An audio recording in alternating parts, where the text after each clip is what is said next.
Ay, dili. Mas mabuti guys kung bigyan natin ng beatbox. Actually guys, na-inspire talaga ako kay Onde kay maayo, ang galing niyang kumanta tapos marunong din siyang mag-beatbox, ha? Sige, go. I-try na to kung best eh. Wala lang, try ko lang. Basta ba mag-try, ha? Go.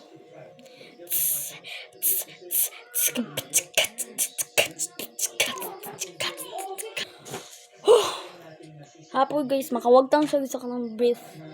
Here, go. So, bigyan mo ako ng beat.